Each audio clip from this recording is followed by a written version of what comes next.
ஒரு கேள்வி முன்வைக்கிறேன். திராவிட கட்சிகள் 50 ஆண்டு காலம் ஆண்டுக்காக தொழிற்சாலைகள் இல்லைன்ற கேள்வி இங்கதான் நம்ம வைக்கணும் முதல்ல. அப்ப திருப்பூர்ல வந்து வேலைக்கு வரணும், அவன் பனியன் கம்பெனில வேலைக்கு இன்ஜினியரிங் படிச்சுட்டு வந்து பனியன் கம்பெனில வந்துருக்குங்களா சார்? இன்ஜினியரிங் படிச்சுட்டு மருத்துவம் படிச்சுட்டு பனியன் கம்பெனில வேலை சொல்லுவாங்க. பனியன் கம்பெனி எல்லாத்துக்கும் வந்து கவர்மெண்ட் வேலை கொடுத்தாரு சார். இங்க 54 இண்டஸ்ட்ரியல் எஸ்டேட் இருக்குது, ஏன்னா தனியார் இண்டஸ்ட்ரியல் எஸ்டேட். அந்த ஆயிரக்கணக்கில் ஐயாவுடைய கேள்விக்குடைய புரிதல் எனக்கு புரியல, சத்துமா புரியல, எனக்கு புரியல. நீங்க வேலை பாக்குறாங்க, வேலை கிடைக்குது போவாங்க, அது கவர்மெண்ட் நடத்துறேன். சரி ஐயா, நான் உங்களுடைய வாழ்க்கையில வரேன். எத்தனை தொழிற்சாலைகள்? சத்துமா தெரியல சார், சத்துமா நான் தான் சொன்னேன் சார், தமிழ்நாட்டில் சார் சத்துமா உங்க அளவுக்கு திருப்பூர்ல வேலை கிடைக்குதுன்னா அது நீங்க சொன்னீங்க. திருப்பூர்ல வேலை இருக்கு, வேலைக்கு போறான், கூலி வேலைக்கு போறான். கூடி வாழும் மக்களுக்கு இடத்துல யார் வேணா வந்து வராங்க, வேலை பாக்குறாங்க, போறாங்க. அதுக்கு அனுமதி கொடுத்தது இந்த அரசாங்கம் சார். கூடி வாழக்கூடிய மக்கள் இருக்கு, வராங்க, வேலை பாக்குறாங்க, வேலை கிடைக்குது. அதுக்கு வழிவகை நீங்களே சொல்லிட்டு யாரு வேணாலும் வர்றோம், வேற வாங்கணும் பாக்குறான். திராவிடாச்சு இவன் ஏன் பீகாருக்கு போகுது? யாரு இங்க இருக்கிறவன்? இங்க இருக்கிறவன் கேள்வி இருக்கு. இவன் ஏன் உத்தரப்பிரதேசத்துக்கு போகல? அங்க ஏன் போகல? இங்க நான் படிக்கிறேன், நான் படிச்சுட்டு வெளிநாட்டுக்கு போறேன். பீகார் வெளிநாட்டுக்கு எத்தனை பேர் இன்னைக்கு நேற்றுப்பீங்க? நல்லா இருந்த காலத்துல வெளிநாட்டுக்கு நாங்களாம், எனக்கெல்லாம் வெளிநாட்டுல வேலை கிடைச்சு நான் போக விரும்பல. தமிழகத்துல தொழிற்சாலை இல்லை என்ற கேள்விக்கு ஒரு வாதம் வச்சீங்க, அதுக்கு பதில் கேட்டதுக்கு நீ பதிலே சொல்லல. தொழிற்சாலை இல்லைன்னு சொல்லி நீங்களும் திருப்பூர்ல ஒருத்தவங்க வேலை காப்பாங்க. தொழிற்சாலை வேலை ஒருத்தவங்க மெக்கானிக்கல் படிச்ச உங்க மாணவர்கள் எங்க வேலை கிடைக்கல? தமிழ்நாட்டு அரசாங்கத்தால எவ்வளவு முடியுமோ அவ்வளவு வேலை கிடைக்கும். அதாவது ஒன்றிய அரசு எந்த தொழிற்சாலைங்க ஆரம்பிச்சு சொல்லுங்க. திராவிட ஆட்சி ஆரம்பிக்கல, அயோக்கியம் இருக்கு. நான் படிச்ச போது மருத்துவக் கல்லூரியில படிச்ச மாணவர்கள்லாம் யாருன்னா, அவன் படிச்சுட்டு போய் சம்பாதிச்ச இது பண்ணாதான் அந்த குடும்பத்தையே காப்பாற்ற முடியும். அவன் தான் மருத்துவக் கல்லூரியில படிச்சுட்டு இருந்தான். என்னுடைய ரூம்மேட் 2 பேர் இருந்தாங்க, சித்தன் ஒருத்தர், தேவராஜன் ஒருத்தர். அப்ப இருந்த மருத்துவர்களுக்கு இப்போ இருக்க மருத்துவ சொல்றேன். நான் கொஞ்சம் மத்திய தரத்தை குடும்பத்தை சேர்ந்த ஜாலி, இஷ்டத்துக்கு செலவு பண்றது, சினிமாவுக்கு போறது. இவங்க எல்லாம் படிக்கிறதுக்கு வருவாங்க. காலேஜ்ல இருந்து வந்த உடனே காஃபி குடிச்சுட்டு வந்துட்டு கொஞ்ச நேரம் இப்படி இப்படி பேசிட்டு போவாங்க. உடனே 5-6 மணிக்கு லைட் ஆன் பண்ணிட்டு உட்காந்தாங்கன்னா 8:30 மணி வரைக்கும் படிப்பாங்க. இல்லாட்டி லைப்ரரிக்கு போடுவாங்க, காலேஜ் லைப்ரரியில போய் படிச்சுட்டு 8:30 மணிக்கு வருவாங்க. 8:30 மணிக்கு நேரம் மெஸ்ஸுக்கு போய் சாப்பிட்டு வந்தாங்கன்னா ஒரு 9 மணிக்கு வந்தாங்கன்னா 9 வரைக்கும் ஒரு 9:30 ஆர்ட் அடிப்பானுங்க. 9:30 மணிக்கு புக் எடுத்து உட்காந்தாங்கன்னா 11 மணி படிச்சுட்டு இருப்பாங்க. என்னுடைய 2 ரூம்மேட், நாங்க 3 பேர் ஒரே.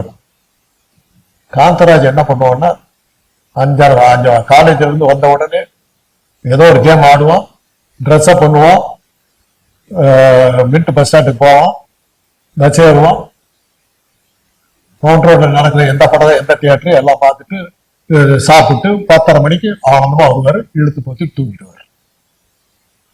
ஏன்னா என்னன்னு எங்க குடும்பம் இல்லை, செலவு பண்றதுக்கு அப்பா இருக்காரு. அப்பதான் கேட்டேன், ஏன்டா இப்படி உயிரோடு படிச்சுக்கிட்டு இருக்கீங்க? தேவராஜ் சொன்னார், ஏப்பா கஷ்டப்பட்டு எங்களை படிக்க வைக்கிறாங்க, ஹாஸ்டல் ஃபீஸ் எல்லாம் கடன் வாங்கி தான் கட்டுறாங்க, ஸ்காலர்ஷிப்ல படிக்கிறது. நான் படிச்சு முடிச்சாதான் அவங்க வாங்கின கடனை கட்ட முடியும். குடும்பம் என்ன நம்பி இருக்குது, கொடுத்து வச்சோம்ப்பா. அப்படி இருந்ததுங்க காலேஜ். ஒரு 10-15 பேர் தான் எங்களாட்ட இருந்தோம். மற்றவங்க எல்லாம் 95% அந்த மாதிரி ஆட்கள்.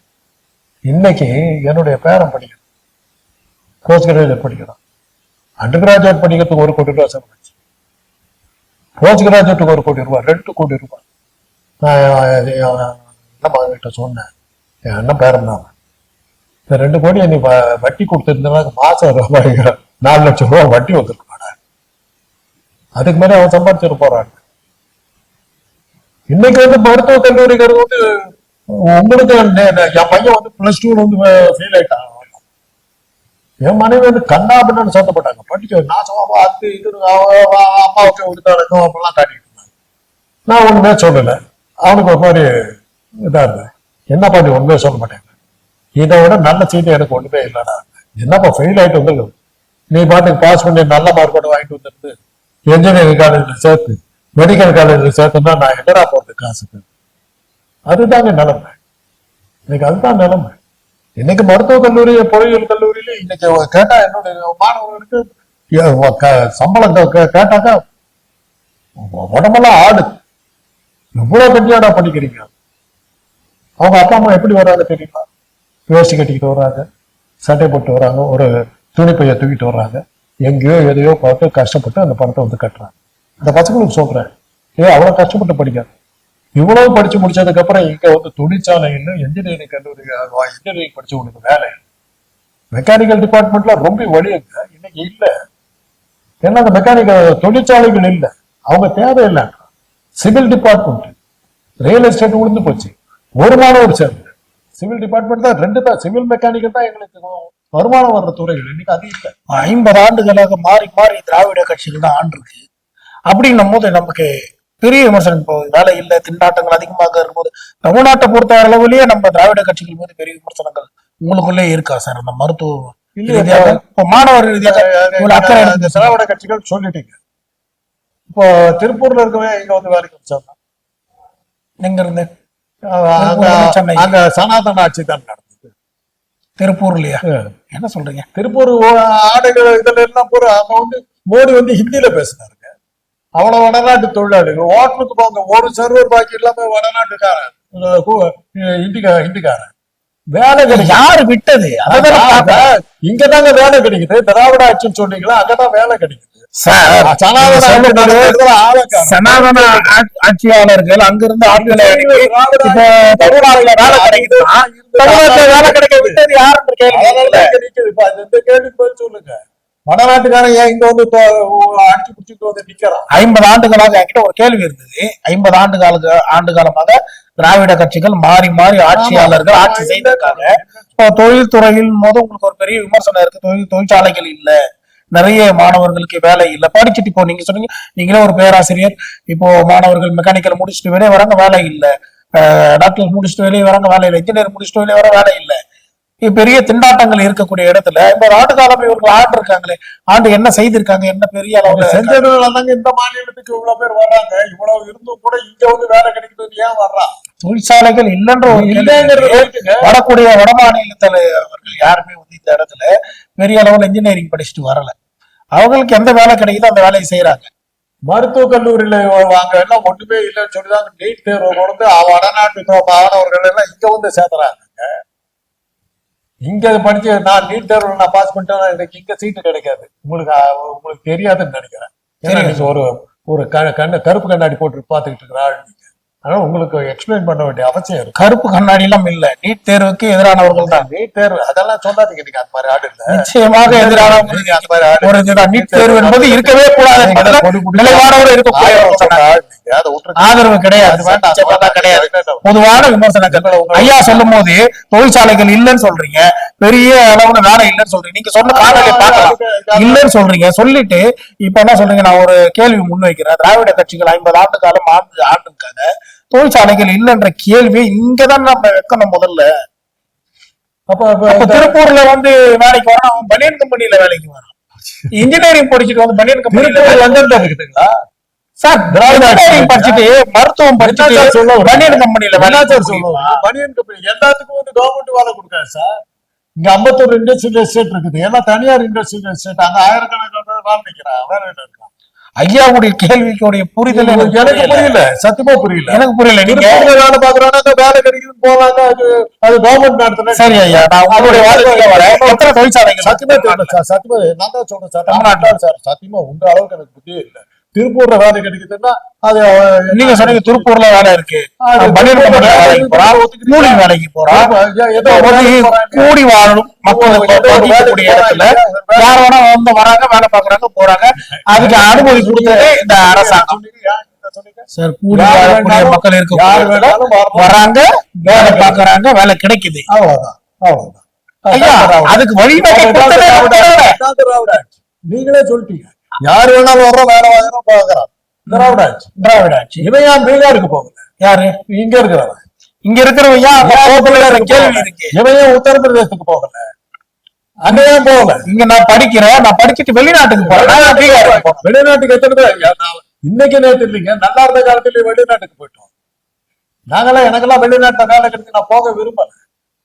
தமிழகத்துல தொழிற்சாலை இல்லை என்ற கேள்விக்கு ஒரு வாதம் வச்சீங்க. இல்ல, நான் அதுக்கு பதில் கேட்டதுக்கு நீ பதிலே சொல்லல. தொழிற்சாலை இல்லைன்னு சொல்லி நீங்களும் திருப்பூர்ல வந்தவங்க வேலை கேட்பாங்க. தொழிற்சாலை இல்ல பாலைவனத்துல போய் வேலை பண்ணாங்க பாக்குறாங்களா? மெக்கானிக்கல் படிச்ச உங்க மாணவர்கள் எங்க வேலை கிடைக்கல. தமிழ்நாட்டு அரசாங்கத்தால எவ்வளவு முடியுமோ அவ்வளவு வேலை கிடைக்குது. அதாவது ஒன்றிய அரசு எந்த தொழிற்சாலைக்கு ஆரம்பிச்சது சொல்லுங்க? திராவிட ஆட்சி ஆரம்பிக்கல. தருதலைக்கு அயோக்கியருக்கு ஒன்றிய அரசு ஒன்றிய அரசு நீங்க வேலை இருக்கிறதுனால தானே அங்க இருக்கோம், இங்க வர்றான். இங்க வேலை இருக்கிறதுனால இங்க வர்றான். ஏதோ ஒரு வேலை கிடைக்குது, ஏதோ ஒரு வேலை கிடைக்குது. இங்க வந்தா வேலை கிடைக்கும். படித்தவர்களுக்கு ஏன் வேலை கிடைக்கல? படிக்காதவர்கள் இங்க வேலை கிடைக்கிறது இங்கதான் அங்க கிடைக்குது. ஸ்விக்கிலயாவது வேலை கிடைக்குது, ஜொமேட்டோலயாவது வேலை கிடைக்குது. அது கூட அங்க இல்லையே. நான் அங்க இருக்கா இல்லை என்ற வாதத்துக்கு வரல. ஐயா சொன்ன வாதம் ஆரம்ப கட்டத்துல திராவிடத்துல தானே வேலை கிடைச்சது. அவ்வளவுதான். திராவிட கட்சிகள் 50 ஆண்டுகள் வேலை கிடைச்சது. விமர்சனம் ஒண்ணு இருக்கு. படித்த மாணவர்களுக்கு வேலை இல்லை என்ற கேள்வி இருக்கு. இதை நான் கேட்கும் போது ஒன்றிய அரசு இங்க தொழிற்சாலைகளை துவங்கவில்லை, இந்த இடத்துல பெரிய அளவுல இல்லை அப்படின்றதெல்லாம் உங்களுடைய விமர்சனமாக இருக்கு. இப்போ நானே வைக்கிறேன் பெரிய விமர்சனங்கள். இப்போ இணைப்பு பட்டி தொழிற்சாலைகள் முழுவதுமாகவே வந்து தனியாருக்கு தாரவாக்கப்பட்டது. இப்போ தேசிய சொத்துக்கள் தனியாருக்கு தாரவாக்கப்பட்டது. இதெல்லாம் இருக்கு. நான் ஒரு பெரிய விமர்சனங்கள் இருக்கு. நான் முன்பு வைக்கிறேன், இந்த விமர்சனங்கள் வைக்கிறேன். ஆனா அதே நேரத்துல தமிழ்நாட்டுல 50 ஆண்டுகள் மாறி மாறி ஆட்சியாளர்கள் என்ன செஞ்சிருக்காங்கன்றதுதான் உங்களுடைய கேள்விக்கு தான் உங்களுடைய பதில். பேச விடுறீங்களா? பேசட்டுமா? வடநாட்டுக்காரர் பூரா இங்க வந்து வேலைக்கு வர்றான். இங்க வேலை இல்லைன்னா வருவானா? 50 ஆண்டுகளாக இருந்த திராவிட ஆட்சியில வேலை கிடைக்கிறதுக்காக இங்க வந்துட்டு இருக்கான். உங்க கேள்வியில் நீங்களே பதில் சொல்றீங்க. இங்க படித்தவர்களுக்கு என்ன வேலை கிடைக்கும்? படிச்சவங்க வெளிநாட்டுக்கு போறாங்க, இங்க படிச்சவங்களுக்கு வேலை கிடைக்குது. நான் சொன்ன ரவுண்டுக்கு வந்துட்டீங்க. இப்ப தமிழர்கள் வெளிநாட்டுக்கு தான் வேலை, வெளிநாட்டுக்கும் போறான். வெளிநாட்டுலயும் வேலை கிடைக்கிற அளவுக்கு தயார்படுத்தணும். இங்க வேலை மாத்திரம் இல்ல, வெளிநாட்டுக்கு போனாலும் வேலை கிடைக்கிற அளவுக்கு அவங்கள தயார்படுத்தி இருக்கிறோம். எந்த சனாதன ஆட்சியில இருந்தவங்க வெளிநாட்டுல வேலை பார்க்கணும் சொல்லுங்க பாக்கலாம். ஏங்க அவ்வளவு என்னங்க உங்க ஆட்சியிலேயே சொல்றாங்க? நிதி அமைச்சரா தமிழ்நாட்டை சேர்ந்த ஒரு ஏர்போர்ட் பொம்பளை தான் போட்டிருக்க. வெளியுறவுத்துறை அமைச்சரா வந்து தமிழ்நாட்டை ஐயரை தான் போட்டிருக்க. ஏன் உங்க படிப்புல மூளை இல்லைங்கிறதுனால எங்க ஊர்ல படிச்சவங்களும் போட்டிருக்க. திராவிட ஆட்சியில சனாதனத்துக்கு ஆதரவான கிடையாது. உங்களுக்கு நீங்க பேசக்கூடிய நீங்க கேட்கக்கூடிய கேள்விக்கு உட்கேள்விதான் வைத்திருந்தது தவிர நீங்க அதை அப்படியே திருப்பி சனாதனத்துக்கு எதிராக நான் அது மாதிரியான ஒரு ஆதரவாளர் ஒரு பிம்பத்தை அது கிடையவே கிடையாது. வெளிப்படுத்துறேன், பிரயோஜனம் இல்லை. அதாவது ஐயாவுடைய ஆரம்ப கட்டத்துல இருந்து பார்க்கும் போது திராவிடத்துக்கு மிகப்பெரிய ஆதரவாளராக தெரிகிறாரு. அதை நான் வந்து பாக்குறேன். நான் நிச்சயமா திராவிட ஆதரவாளர். அந்த ஆட்சியில எங்க குடும்பம் பங்கெடுத்து அதனுடைய தோல்விகள் திராவிட ஆதரவாளர் என்பது எங்களுக்குமே பங்கு உண்டு. அப்போ தமிழ் தேசியத்தையும் திராவிடத்தையும் ஆதரிக்கக்கூடிய விஜய்க்கும் உங்களுடைய ஆதரவு இருக்கும்னு நினைக்கிறேன். ஏன்னா பெரியார் அவர்களுடைய கொள்கையை முன்னெடுத்திருக்காரு. பெரியாருடைய கொள்கையை எடுத்துக்கிட்டாரு. பெரியாருடைய கொள்கை கடவுள் மறுப்பு கொள்கையை தவிர மற்ற எல்லா கொள்கையும் வேற என்ன கொள்கை எடுத்துக்கிட்டாரு? பெரியாருடைய அந்த எல்லா கொள்கையும் முன்னெடுத்திருக்கு. எல்லா கொள்கையும் சொல்லாதீங்க. கடவுள் மறுப்பு கொள்கை முடியாது, முடிஞ்சு போச்சு. சாதி வேறுபாடுகளை எல்லாம் பத்தி பேச மாட்டாங்க. சாதி மத வேறுபாடுகள் இன்றி எல்லாருமே நம்ம ஒண்ணு அப்படின்றத அவர் மேடையில இருக்கு. சாதி சாய பூசு பெரியாருக்கு எப்படி காவி சாயம்? வேற என்ன கடவுள் மறுப்பை வந்து இல்லட்டாரு. மேல் ஜாதி கீழ் ஜாதி பத்தி பேச மாட்டேன்ட்டாரு. ஒரு இடத்துக்கு கூட வாய் தவறி கூட அமித்ஷாவையும் மோடியை பத்தி வாய திறக்கல. அது ஒரே யாருக்கு ஆரம்பிக்கும் போது வேகமா ஆரம்பிச்சார் மறந்தாண்டி. பெரியார் காட்டிய வழியில அண்ணா காட்டிய வழியில பகுத்தறிவு பாதையில ஐயோ நம்ம முதலாளி வேற அது இல்ல விட்டுருக்க அப்படின்னு போயிட்டாரு. என்னங்க இப்ப சொன்னாரு?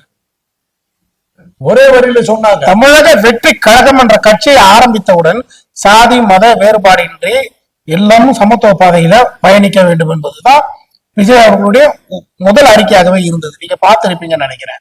அதே நேரத்தில் அவருடைய மேடை பேச்சு மிகவும் வந்து பெரிய அளவுல பாஜக அரசை எதிர்க்கக்கூடியதாக தான் அமைந்திருந்ததை பார்க்கலாம். அதே நேரத்தில் இந்த ஆளக்கூடிய ஆட்சியாளர்கள் மிகப்பெரிய அளவுல திராவிட முன்னேற்ற கழகத்தை விமர்சனம் செய்திருந்தார்.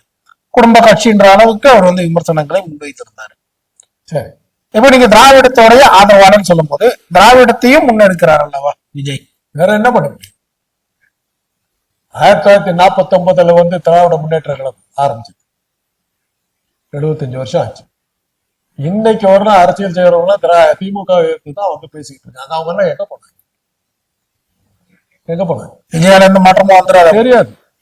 ராஜாஜி திமுக முதல்ல எதிரிட்டாரு, 67 அவர் தான் கூட்டணியில் வந்து காமராஜர் திமுக ஒழிக்காமல் விட மாட்டேன்னாரு, தோக்கடிக்கும் காட்டினாரு, அண்ணாவே தோக்கடிச்சாரு, அதுக்கப்புறம் அவர் காணாம போனாரு. பெரியாரு ராஜா திமுக கொஞ்ச நாள் எடுத்துட்டு பேசாம வந்துட்டாரு. நீங்க சொல்ற உங்க சினிமாக்காரர்கள் யாருக்கு ஆரம்பிக்கல? சரத்குமார், பாக்யராஜ், சிவாஜி கணேசன், விஜயகாந்த், டி ராஜேந்திரன். விஜயகாந்த், சரத்குமார், டி ராஜேந்திரன் முழுக்காராவது ஓரளவு கணக்கு எடுத்துக்கிறாங்க. ஒரு தடவை எம்எல்ஏவா எம்பியாவெல்லாம் இருந்தாங்க. மற்றவங்க எல்லாம் என்ன ஆனாங்க? எல்லாம் தான் போயிட்டாங்க. அந்த லிஸ்ட்ல விஜய் வந்திருக்காரு கடைசியா.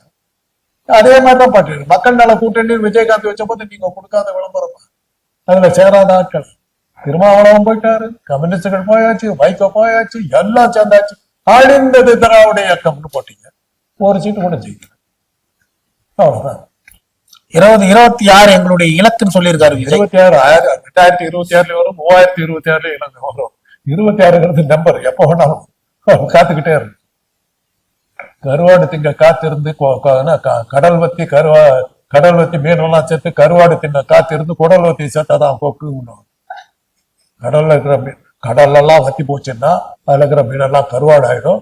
அந்த கருவாடானது நிறைய சாப்பிடலாம் சொல்லிட்டு பட்னியா கிடந்ததான் கொக்கு. இந்த பழமொழியை போய் விஜய் கிட்ட சொல்றேன்.